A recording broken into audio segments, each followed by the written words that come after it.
In 1974, Renaissance released the third album of their Mark II mainstream lineup, and the first with musical director-composer Michael Dunford as a fully integrated member of the band. The album in question, Turn of the Cards, and from it, the jazzy track, Things I Don't Understand.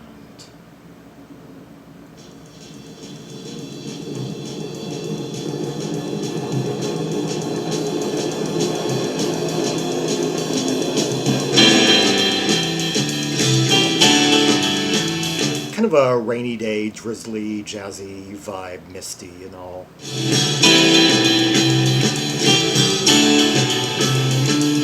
That kind of, those echoey piano notes.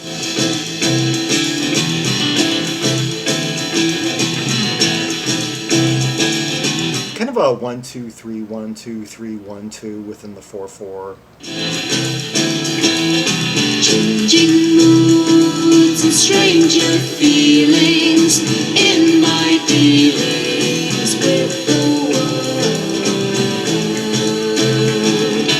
world. Bit of harmonizing, I guess maybe Jon Camp singing behind Annie on some of the words. Faces that I've seen before, and my shore has vibrated. Hear Jon Camp's bass line kind of guiding it, providing structure amid the sort of kind of loose rhythmic structure. I believe Terence Sullivan is using brushes on this track. Thinking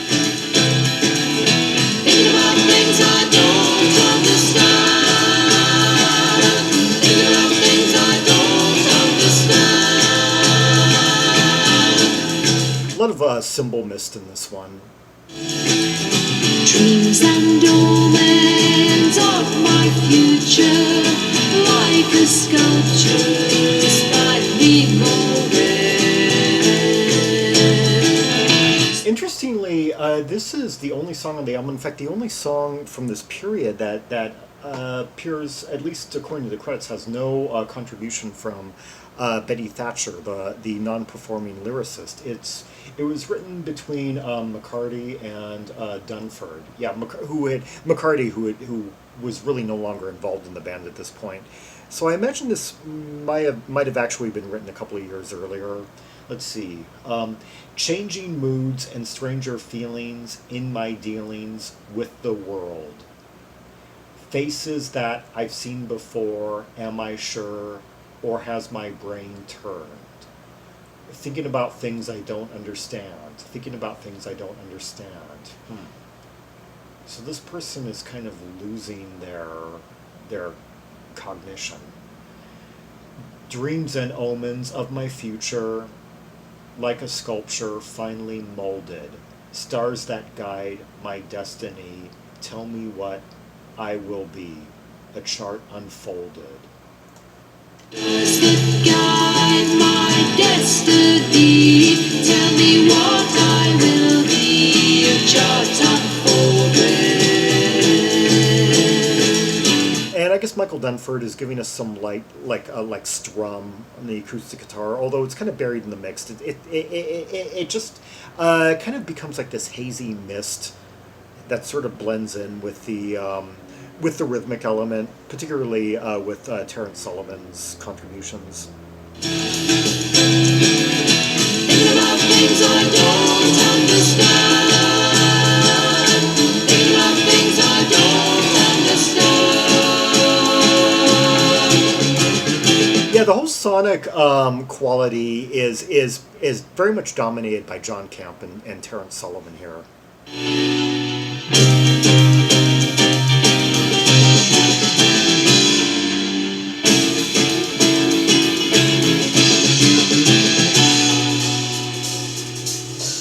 It almost seems like I'm hearing two basses. Okay, now I'm hearing the guitar more.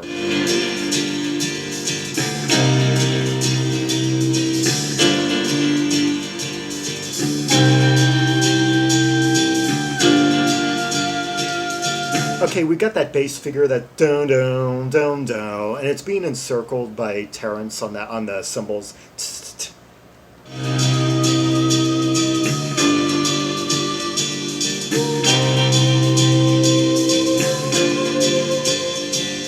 And then this kind of dun dun dun dun, and now Jon Tout is starting to come in with a bit of like echoey keys, and Annie giving us this wordless vocal, like showing her range, her higher octave, because she's been kind of doing the mid range so far, like during the lyrics.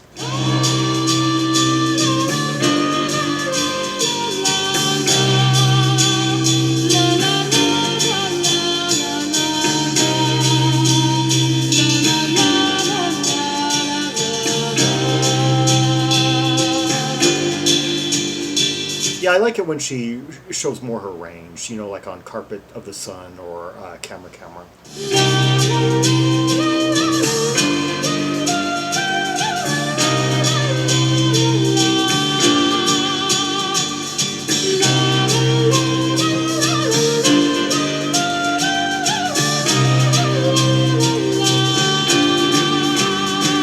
I love the thickness of Jon Camp's tone here. Really frontal, really, you know, like he was influenced by Stanley Clarke, and he's also kind of got that Squire-esque type sound.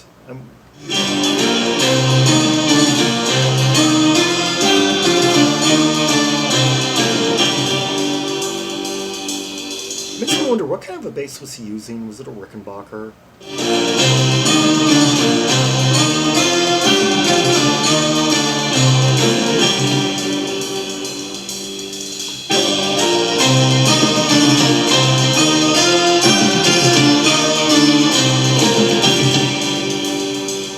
I had kind of forgotten that they go into this like harmonized wordless vocal section right here.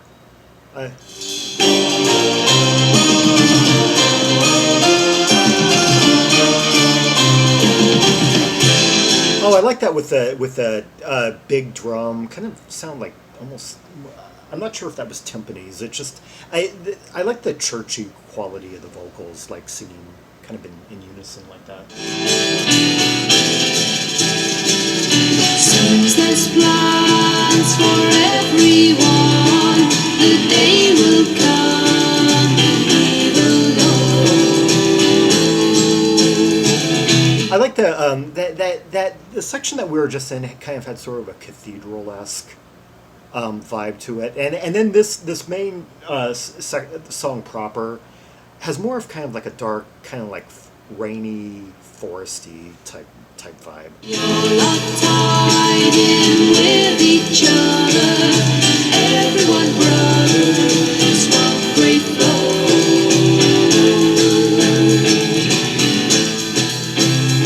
Oh, hear that bass just scale up. Let's catch up with the lyrics. Okay, seems there's plans for everyone. The day will come and we will know. We all are tied in with each other. Everyone brothers, one great flow. I wonder where this is going. Thinking about things I don't understand. And in the morning of my time, I'll try to understand. I learn by what I find, and love you if I can. We don't need to know the answers to hope and pray for peace, and each by what he can to make us all complete. If I read back the first, Think about things I don't understand. Think about things I don't understand. okay, I'm going to surmise that this is really just about facing the uncertainty of an ever-changing world, and that coming into conflict with sort of kind of a youthful idealism that's that the narrator's trying to hang on to, and yet is being challenged, you know, day by day. Although to take a more recent concept and impose it on the time in which these were written, this person hasn't quite swallowed the black pill yet and just become disillusioned altogether. This, you know, person is still like as indicated by the third verse. The day will come and we will know we are all tied in with each other. Everyone brothers, one great flow. Yeah. This person hasn't just quite maybe considered moving out into the forest, building a cabin, and just, buying a few guns and just, me, my dogs, my family, and if anyone, gets onto my property, they're gone.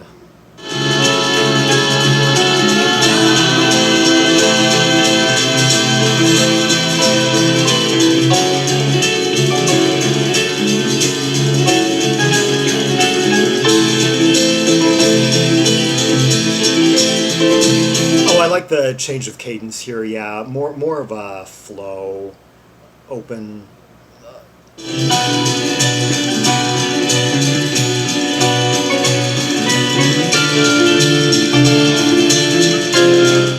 Like basically 4/4 with a real emphasis on the one. Dun dun dun dun dun dun dun dun dun dun dun dun dun.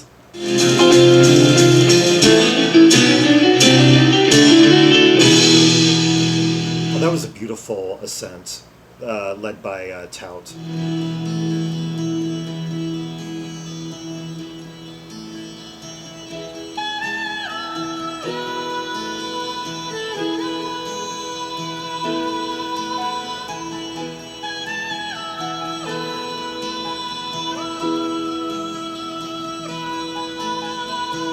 I love this, like, just wordless. I think the lyrics are pretty much done here. As a matter of fact, the jazzy song proper is not coming back. We're just gonna we're gonna hear her.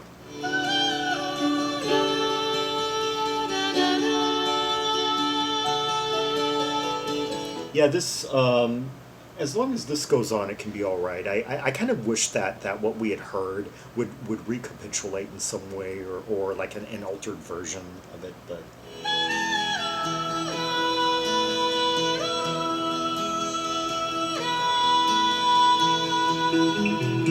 I actually wish that the last section, where that flowing section that I was pointing out, lasted a bit longer, maybe modulated a bit. Because it was bringing in some elements that weren't anywhere else in the song. Like, Tout's piano became a little bit more classical sounding. Come to think of it, I kind of wish, I don't know if it was really in his range of skill, or I wish Tout had kind of gotten a little bit jazzy as well during some of the jazzy sections, because it was an area that Renaissance didn't really go into much. And as a matter of fact, off the top of my head, I think this is really the only track of theirs to have shown any jazz influence. I'm trying to, off the top of my head anyway.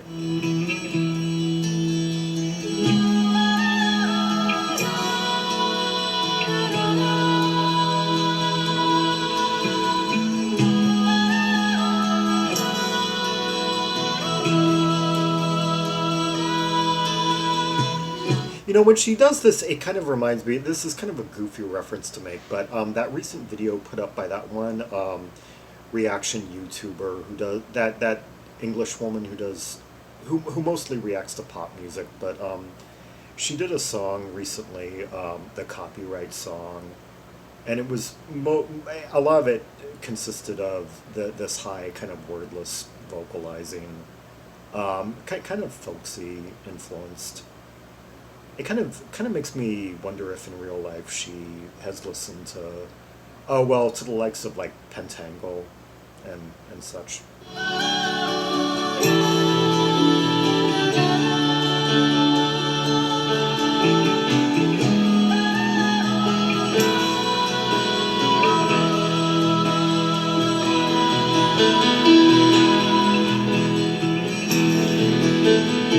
Oh, I like the bass here. Yeah, Jon Camp giving us a bit more of a fluid, kind of looser sustain. Yeah.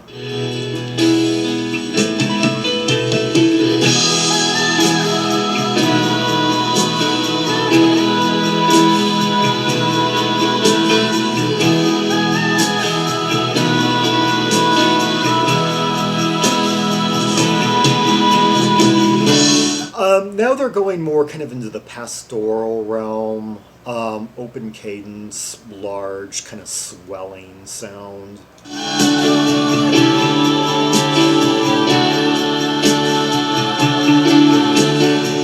And what's really giving it its distinct character is the vocalizing of Annie.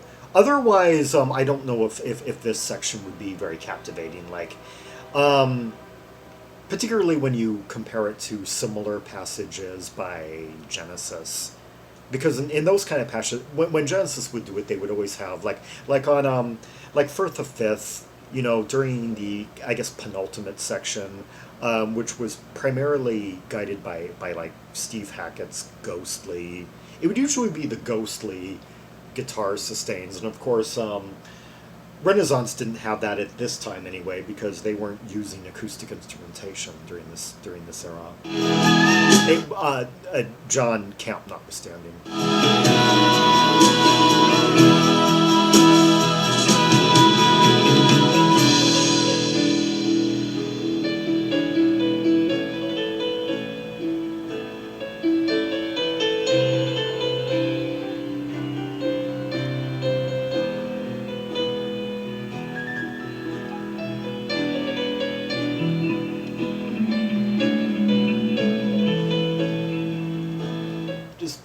Pretty simple, like 3-chord progression with some light but noticeable bass, and primarily, I guess, at this point, is supposed to be John Tout's moment.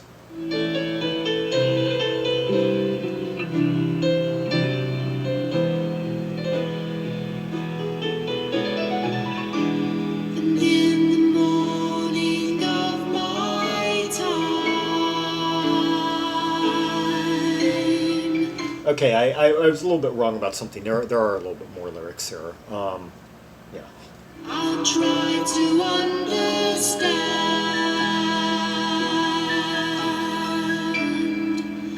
I learn by what I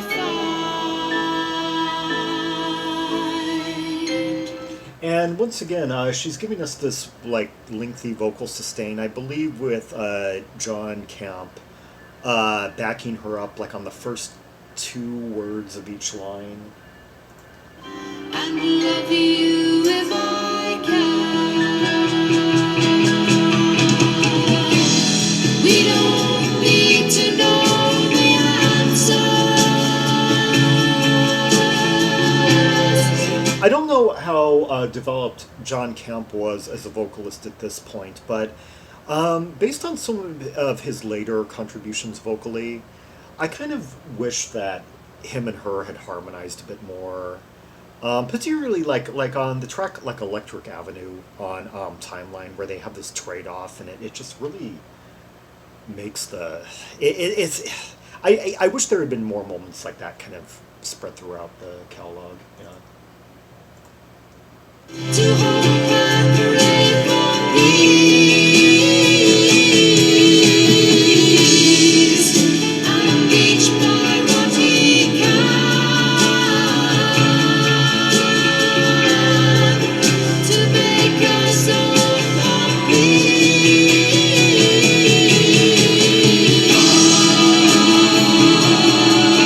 Real thick, kind of rising, swelling sound.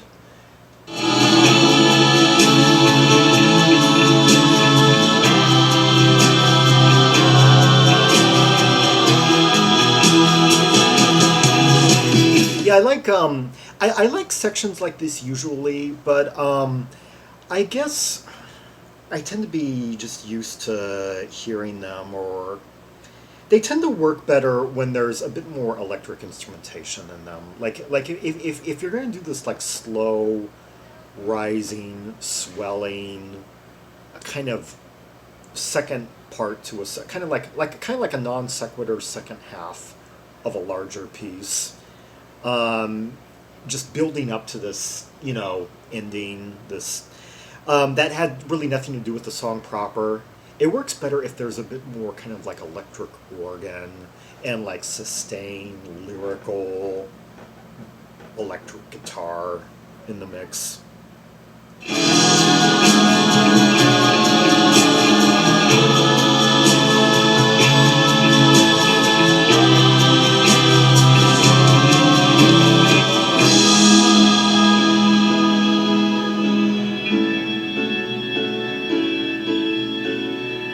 Now, what am I hearing there? I think I'm hearing some organ.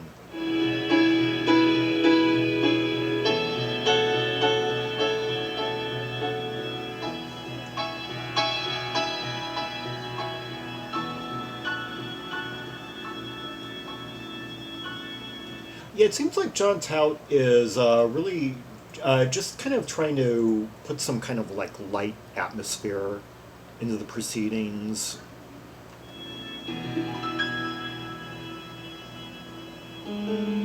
And I don't know if they were going to give him so much room to stretch out, I would have liked to have heard like say a mixture between like melodic restrained playing and some actual, dazzle.